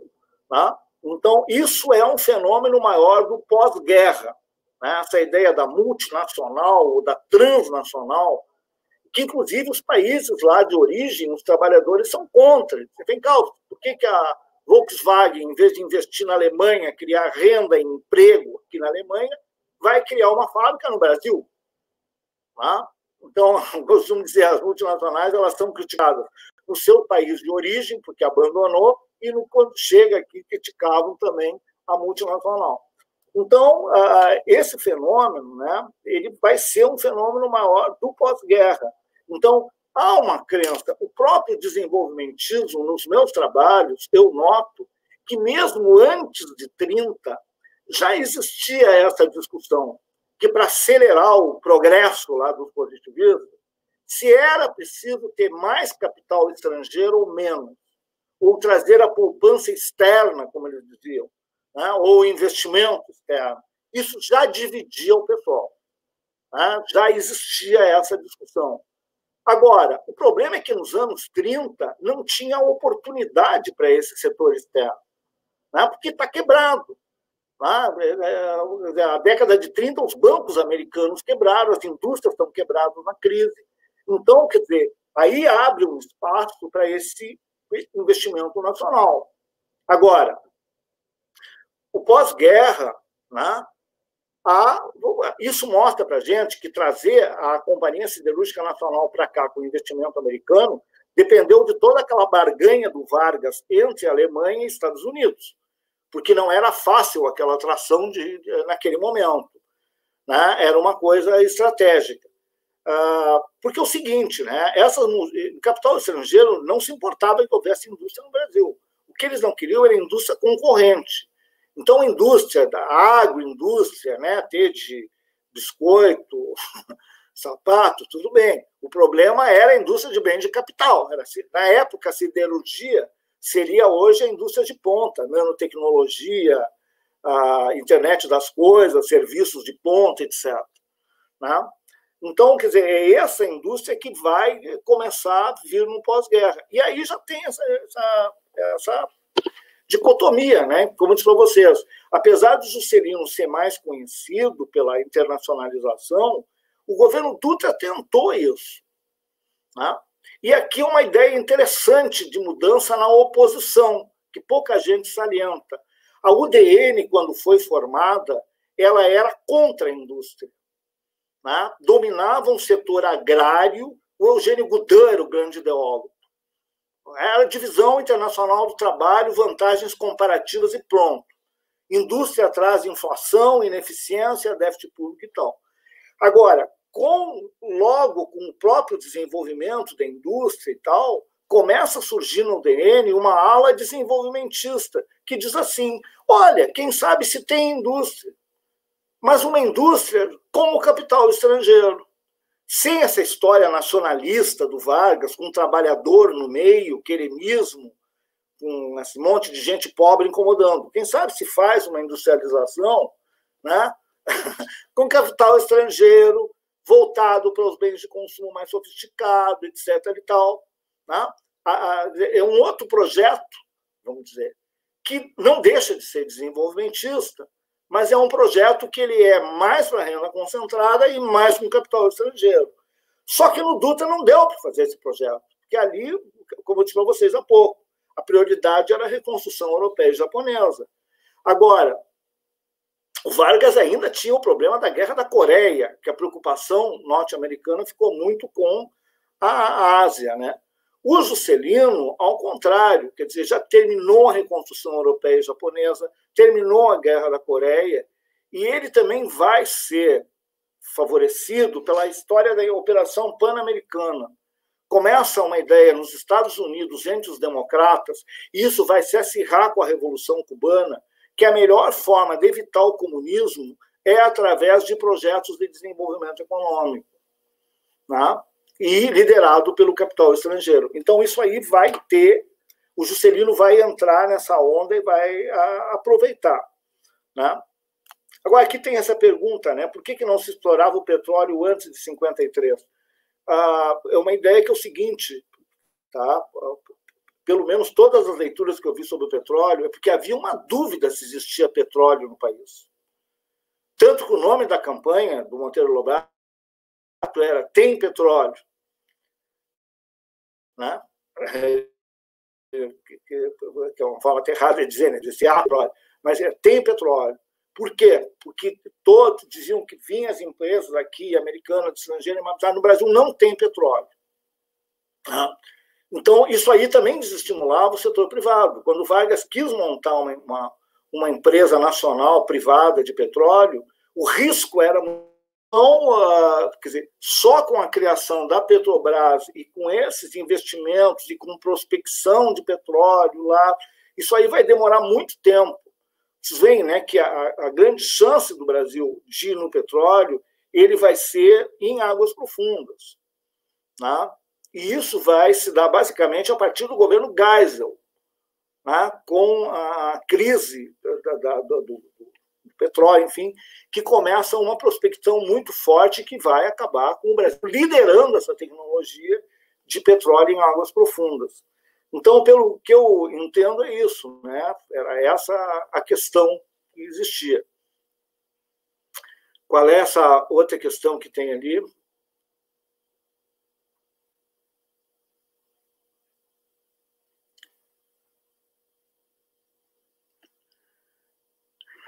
Bom, eu acho o seguinte, a questão regional, né, ela é assumida no governo Vargas, e, claro, né, que a criação da Sudene, ela é no governo Juscelino. Mas no governo Vargas se cria o Banco Nacional do Nordeste. A assessoria econômica do Vargas era composta quase toda ela de nordestinos. Né? Era o Rômulo de Almeida, que era baiano, né? O Inácio Rangel, Jesus Pereira Soares. Então, diz assim, né? É o Vargas cercado de nordestino por todos os lados. E ele vai, e essa assessoria, ela vai ter vários projetos e insights para o Nordeste, né? Então, eu acho que o que vai acontecer aí nesse momento, né, é também uma convicção que o desenvolvimento irradiado a partir de São Paulo, do Centro-Sul, ele não é suficiente. Então, vai ter que se criar incentivos regionais. O que vai ser criado no governo Vargas foi da Amazônia e do Nordeste, o banco. Né? Mas eu acho que aí é um primeiro momento apenas, vamos dizer assim, desta consciência. Esta consciência se aprofunda no governo Juscelino. Agora, só a consciência, porque o governo Juscelino concentrou muito mais a industrialização em São Paulo. Né? Isso é, São Paulo chega a ter, em determinado momento, mais de 40% do PIB brasileiro. Né? A partir daí. Inclusive por isso que aqui no Rio Grande do Sul se cria o BRDE, né? Que era um banco dos 3 estados do Sul para se contrapor. E lá o Juscelino ele cria o Banco do Nordeste e convida o Celso Furtado para ser o primeiro presidente. Então, eu acho o seguinte, né? Eu acho que existia, né? Mas, vamos dizer, o início dessa conscientização regional. Porque um dos problemas levantados pelo desenvolvimentismo era justamente essas desigualdades regionais. Aí tem a criação de Brasília, e na época do Vargas teve o que ele chamou a Marcha ao Oeste, que era uma tentativa de colonizar o Mato Grosso, Rondônia. Né? Essa Marcha ao Oeste deu muita conversa, né? Mas vai começar, inclusive, a partir daí, o deslocamento, né, de população do Centro-Sul para essas regiões, inclusive, eu sei, pessoas de Santa Catarina e do Rio Grande do Sul que vão para o Mato Grosso, e é um prenúncio, né, inclusive, do agronegócio do Mato Grosso, que vai estourar lá nos anos 80, né, e depois do Milagre Brasileiro, enfim. Né? Mas, quer dizer, existia, né, essa consciência, mas eu acho que ainda de uma forma embrionária. Só para terminar a pergunta, né, a gente não pode esquecer que essas elites nordestinas foram uma base muito forte de apoio ao Vargas, desde a Revolução de 30. Notem que a chapa do Vargas era Vargas João Pessoa. E depois sempre teve né, com os tenentes, tinha muitos tenentes, né, do tenentismo que eram do Nordeste, né, enfim, né, foi o Agamenon Magalhães, sempre teve várias influências e na assessoria econômica também. Não sei se tem mais questões aí. Tem essa do Gentil, depois uma do Lucas de Cândia. Muito bem, então é uma honra ter o professor Gentil Corazza aqui nos assistindo. Sem dúvida, uma honra, uma alegria, né? Meu colega de bons tempos lá em Campinas. Isso, foi nosso diretor aqui na faculdade. E, enfim, um economista de mão cheia e completo em todos os sentidos. Então, a pergunta dele é bem provocativa, né? Vargas é um produto do seu tempo, você acha que é possível um novo período Vargas no Brasil? Bom, que eu acho que ele é um produto do seu tempo, eu acho.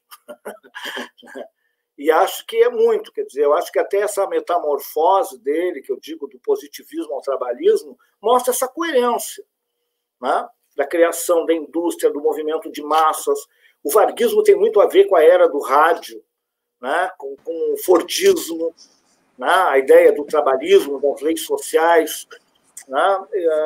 Então, isso eu acho que não tem a menor dúvida, né? Poderia ficar falando a tarde inteira para mostrar em todo momento o rompimento com a República Velha, né? A liderança que ele faz, quer dizer, ele participa da República Velha, ele era ministro do Washington Luiz e acaba derrubando a República Velha, né? Sendo o artífice da coisa, né?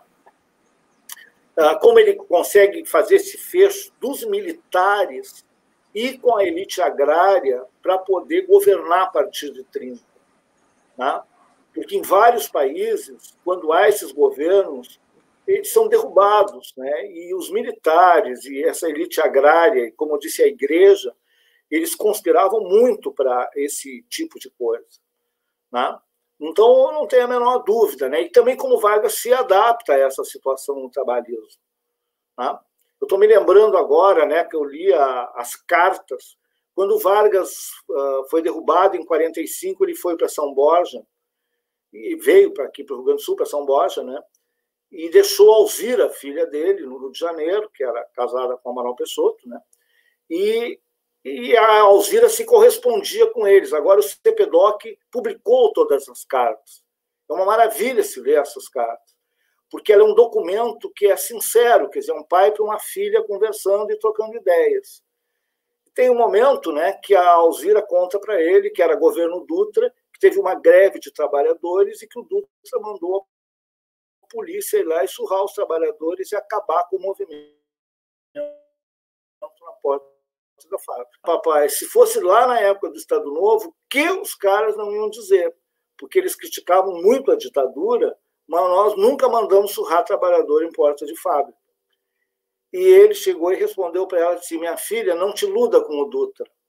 Né? O Dutra é um governo burguês. Em todos os governos burgueses, os trabalhadores apanham em dia de greve.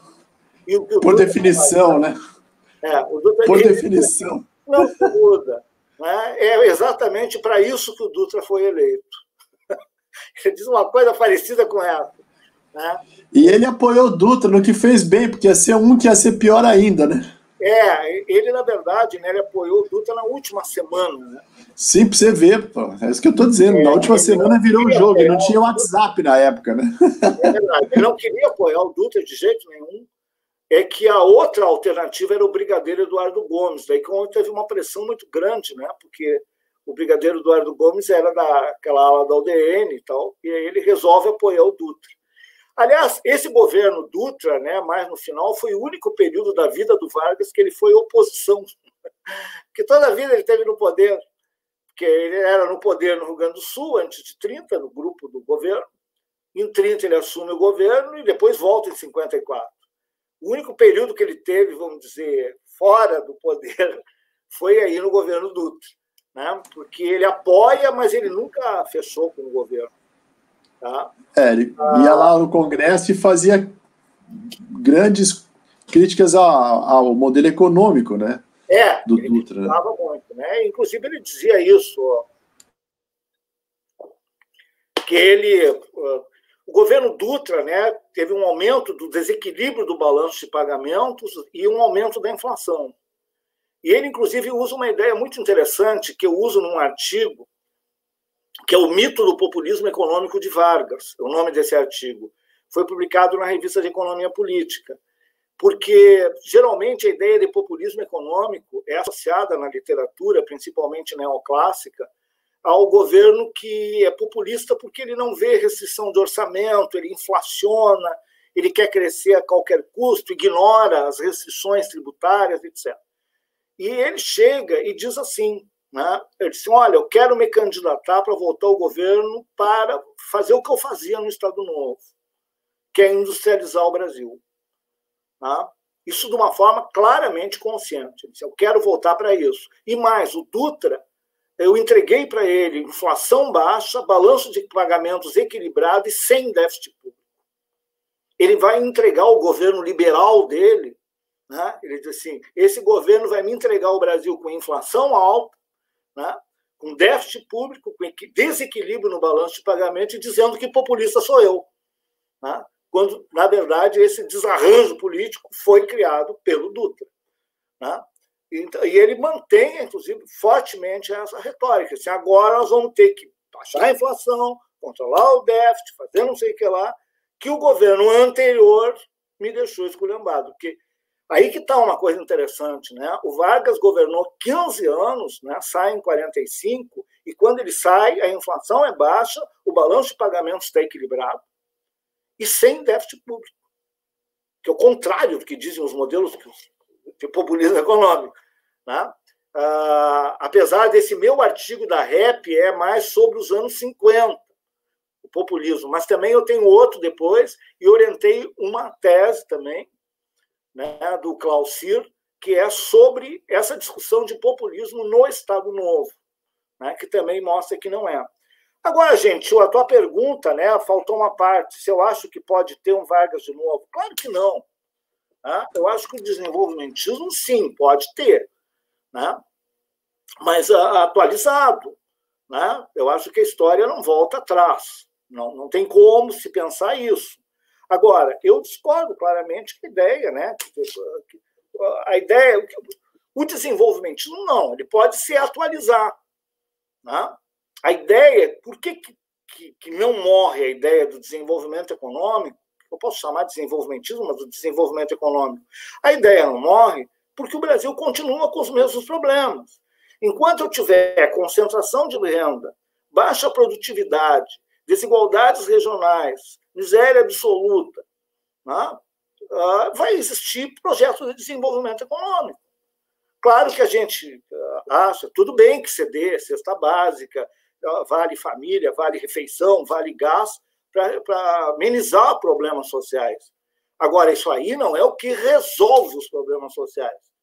Né? Isso aí eu imagino que tu resolve os problemas sociais com uma proposta de geração de produção, renda e emprego no longo prazo. Né? Eu acho que se pode fazer essas intervenções sociais, elas são necessárias, até porque se está numa situação, não estou falando hoje, mas estou falando, é necessário enquanto existir os problemas. Agora, a ideia do desenvolvimento, né, e a ideia do desenvolvimentismo, ela me parece que ela continua presente. Não adianta dizerem, o desenvolvimentismo é uma coisa de dinossauro, morreu. Outro dia tem um monte de coisa no jornal. Né? Você abre o jornal, tem uma crítica, vai dizer que não sei o que lá, o cara volta atrás, tem que ver a desindustrialização do Brasil. Não é possível que alguém veja aquele gráfico e ache que é normal, que faz parte da ordem natural das coisas. Porque é uma desindustrialização muito maior do que qualquer país. O Marcelo Arendt, que atualmente é coordenador do curso de pós-graduação em Santa Catarina, na Federal de Santa Catarina, e que foi me orientando, ele fez um trabalho maravilhoso, publicado pelo IPEA. Inclusive, ele constata, né, que o caso da desindustrialização brasileira é maior, inclusive, do que os países da América Latina, mais, inclusive, que a própria Argentina. E muito superior a Estados Unidos, Europa, etc. E tal. Então, eu acredito que não morreu a ideia, porque os problemas ainda existem. Agora, aquelas ideias de fazer a mesma política é difícil. Hoje, por exemplo, não é só a indústria, nós temos serviços de ponta. a pesquisa tecnológica, né? A internet das coisas, como eu falei, a nanotecnologia, né? Esses serviços que estão, a internet, toda essa parafernália que está nos ajudando a falar, eu aqui, vocês lá, em cada um em suas casas, tudo isso aí são intensivo em serviços em tecnologia. Isso aí não estava no velho desenvolvimentismo. O velho desenvolvimentismo era ainda muito fordista, porque ele estava naquela situação, né? Hoje em dia, essa questão da ciência e tecnologia, o intensivo em conhecimento, serviços intensivos em conhecimento. Porque essa história de dizer que a sociedade atual é de serviços é uma bobagem, porque não conta que serviço é. Né? Os serviços que estão falando, né, não são os serviços que a pessoa perde um emprego e vai vender bolinho na esquina.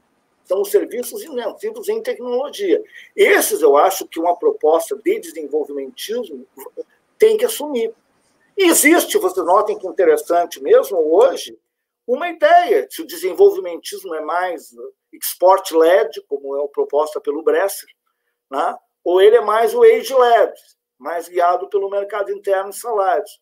Eu vejo essa discussão, né, que existe hoje, de um pessoal mais desenvolvimentista, mercado interno, e o Bresser com o novo desenvolvimentismo, de certa forma é uma atualização aquela velha ideia do nacional desenvolvimentismo do Vargas e o dependente associado. Hoje a gente está usando mais essa literatura internacional que chama esses projetos de export-led ou wage-led. Né? Então, eu acho que sim, né, gente? Sim e não, não é o projeto do Vargas. O projeto do Vargas não é para a sua época. Agora, a ideia de desenvolvimento, eu acho que ela está em pé. É só olhar o Brasil. É só olhar o Brasil, ver, né, os problemas que existem, a vontade de resolver esses problemas através da política é uma forma de enxergar, ter um projeto nacional de desenvolvimento. Nacional não quer dizer que seja expulsando capital estrangeiro ou coisa do gênero, né? Mas é um projeto da nação. Né? Vamos ver a outra pergunta aí. Do Lucas. Estou com medo de cair o link daqui a um minuto, Pedro. Mas eu acho que não. Vamos aguardar, porque eu acho que se não cair em um minuto, daí continua. Mas dá uma olhada aí nas perguntas, por favor. O que eu entendi, ele fala na CREAI ali. Deixa eu ver se eu acho aqui o Lucas, onde é que está aqui. Pode botar. O crédito público ganha importância a partir de 36, 37, com a criação da CREAI, certo? Mas vamos ver que depois continua. Toca aí para mim. Antes disso era voltado bababá. Ok. Tem mais essa ainda, né? A continuidade. O senhor concorda que a banca a partir de... Sim, eu acho que a criação da CREAI, né, que é a carteira de crédito no Banco do Brasil, eu uso no meu artigo, né, como uma evidência lá dos anos 30. Né? Agora, não quer dizer, claro, se tu pegar o que a CREAI financiou, ainda é muito setor primário, porque ela financiava era a produção. Né? E, claro, a produção agrícola e pecuária no Brasil era muito maior que a indústria. Então, se tu vai direcionar o impacto que tem na indústria, se tu pegar 20% dos financiamentos, é muito grande, porque o setor industrial ainda é menor. Então, agora, por que é importante a CREAI? Porque ela é uma forma, por primeira vez, de um Estado brasileiro reconhecer a necessidade do financiamento à produção, uma carteira de crédito específica. Antes não existia isso. Existia bancos que davam financiamento. Até o cara ia no banco, pedia um empréstimo, etc. E tal. Isso o banco sempre fazia. Né? Agora aí, é um antecessor dos futuros bancos de desenvolvimento. Né? A CREAI, que vai ser o BNDES, o BAERJ, vai ter o Banrisul, o Badesc, em cada estado vai ter. Quer dizer, e aqui no Rio Grande do Sul, como eu mostrei, em 28, o Vargas tinha criado o Banrisul. Essa ideia de ter uma carteira voltada para a produção, dizer assim, o banco tem que dar crédito para a produção. Não existe desenvolvimentismo sem isso, né, para alavancar a produção. Né? Isso todos os autores, e não só desenvolvimentistas, como da economia, Keynes, Marx, Schumpeter, Marshall, todo mundo dá esse papel do crédito para alavancar a produção. Né? Então, a CREAI, para mim, ela é uma coisa simbólica muito importante, né? Porque se cria dentro do Banco do Brasil essa carteira específica. Né? Ela não é ela que sozinha mostra, né? Mas eu acho que é uma coisa que ajuda a nos mostrar que o projeto já encampava. Porque aqui a gente não pode perder de vista, né, que é o seguinte, quando se incentiva o setor agrário, aí se incentiva uma linha de produção da indústria, que chamava na época indústria natural. Aquela coisa que eu falei, Instituto do Açúcar e do Álcool. Ele é para o açúcar, mas ele é para a industrialização do álcool. Quando eu estou tratando do financiamento do Instituto do Mate, não é só a plantação da erva mate, é também a produção da erva mate. Né? Quando eu estou tratando do algodão, eu estou tratando uma matéria-prima que é fundamental para a indústria têxtil. Inclusive, os empresários da indústria têxtil participam desses conselhos, desse instituto. Né? Então, esses institutos que são aparentemente agrários, né, eles são agrários da cadeia produtiva da indústria natural, que é uma indústria fundamental dos anos 30 e 40, é alimentos e tecidos. Né?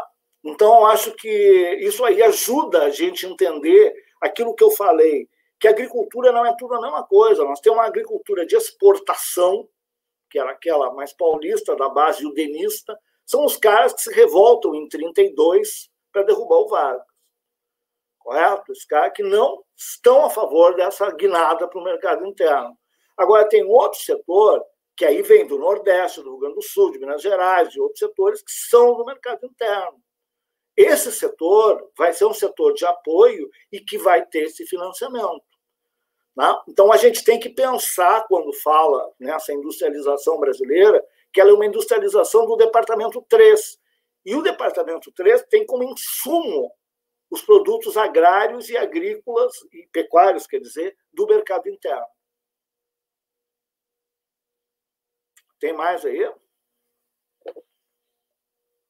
Eu sugiro você, por favor, Pedro, responder essa do Centeno, e depois a gente faz caminha para o encerramento. Né? Certo. O Centeno tem conversado comigo sobre a intencionalidade. É claro que quando eu saio... Escolher a pessoa certa, né? Escolher a pessoa certa, tá, para conversar sobre isso. Porque é o seguinte, né? Quando saiu esse texto da intencionalidade, havia uma certa crítica, primeiro que as pessoas não entenderam errado, principalmente os defensores do Celso Furtado. Eu acho muito chato a ideia que alguém seja incriticável. Correto? Quer dizer, eu já passei da fase teológica e metafísica. Exato, exatamente. Eu acho que todo mundo pode ser. Eu acho que, inclusive, isso aí é contra a própria ideia do Celso, que sempre foi um cara muito crítico. Né? E mais, essa ideia, como a gente falou há pouco, ele mesmo superou na obra dele. Né? A discussão era com a formação econômica do Brasil. O que eu dizia era isso, igual o Celso Furtado está dizendo, que essa industrialização ela surge como subproduto do café, que foi a política monetária, etc. E tal. O problema maior, deixa eu contar a historinha para vocês, é que eu sempre concordei com essa ideia do Furtado. Até que eu fui fazer a minha tese de doutorado há muito tempo, lá nos anos 80, e eu descobri o quê? Eu lendo os discursos de Vargas, está escrito no discurso que ele quer industrializar o Brasil. Isso antes, em 31, 32.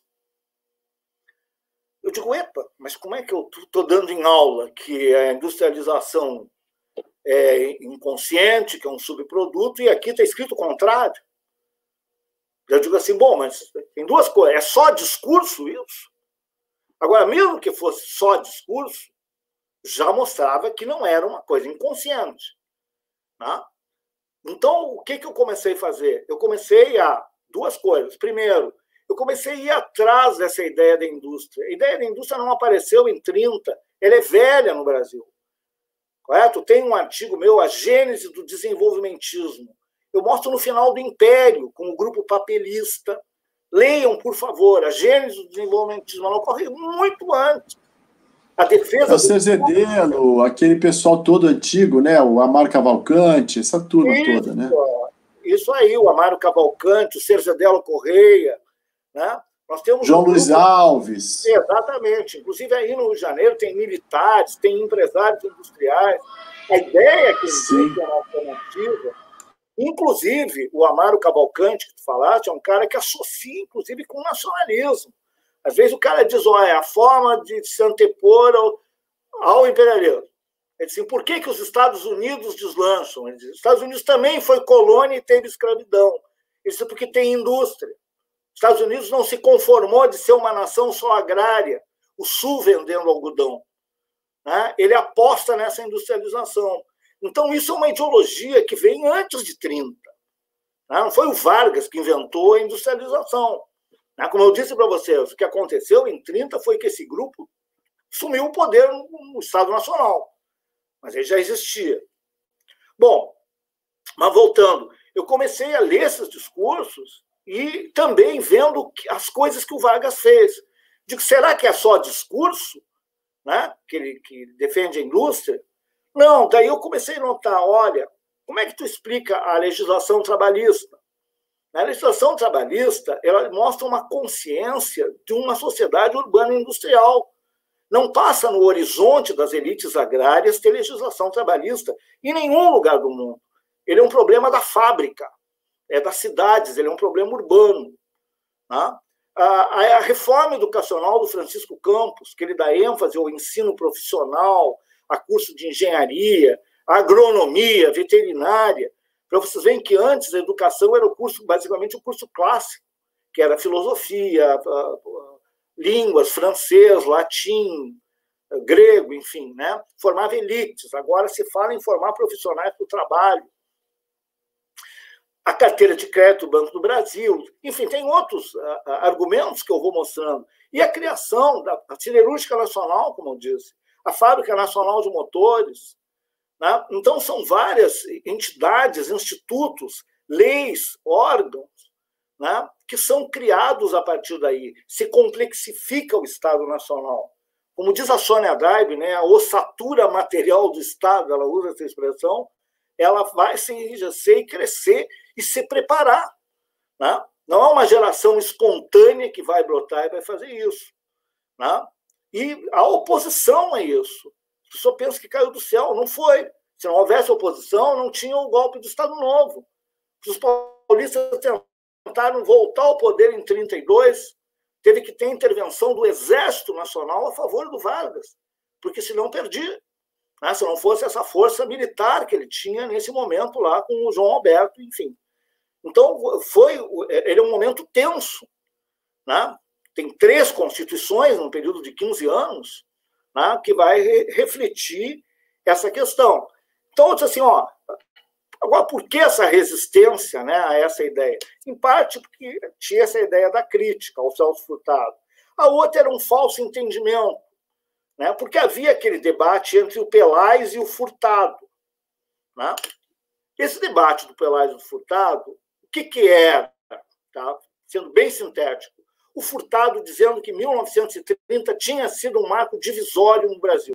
Mudou o modelo de agroexportador para industrializante e substituição de importações. A economia deixa de ser para fora para dentro. O que o Pelais diz? Não há esta divisão rígida. A indústria começa antes de 30. E essa intervenção do Vargas até teria atrapalhado, dizer, né, em certo momento. Tem muito mais uma continuidade. O investimento cresce antes de 30 nas franjas da economia cafeeira. Então, o debate era esse. Né? 30 é um marco ou não é um marco? Pelais diz que não é, e o Furtado diz é.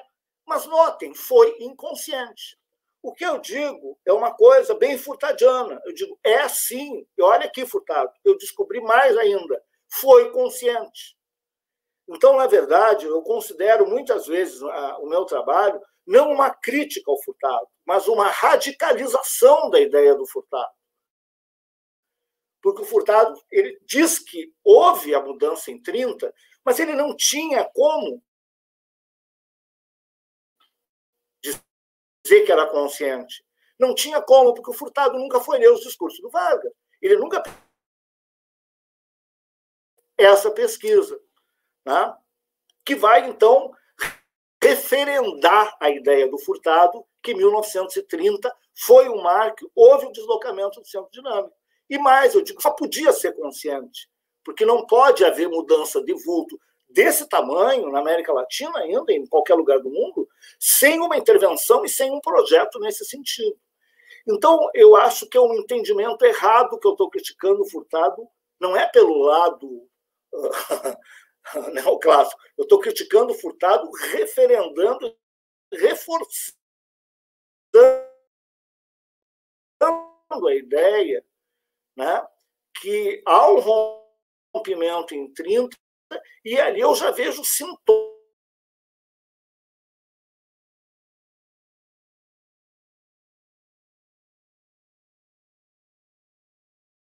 Algum problema, acho que travou. Mas eu acho que simplesmente é isso, né?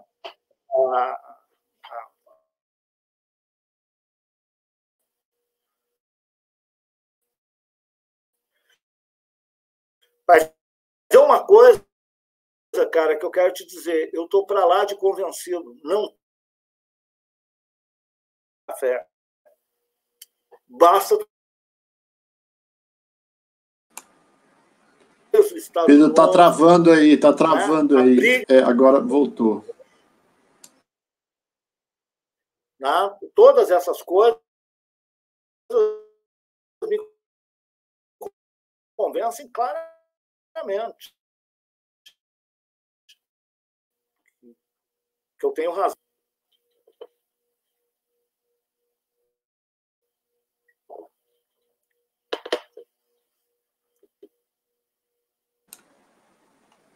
Pedro, acho que o finalzinho travou, pelo menos aqui para mim. Eu não sei se as pessoas ouviram o final, esses últimos... Encerrou aqui, não sei se encerrou. Está me ouvindo, Fernando? 40 segundos. Eu estou. Estou ouvindo você, Pedro. Cadê você? Ele caiu, né? Ele estava a conexão foi caindo. Ruim, no foi final ficando caiu. ruim, aí não deu para segurar. Vamos ver se ele volta. Vou falar com ele aqui. Peraí. Só para dar o tchau e a gente encerrar. Aqui, lógico, né? uma cortesia. Ele está voltando. Ah, tá. Entrou.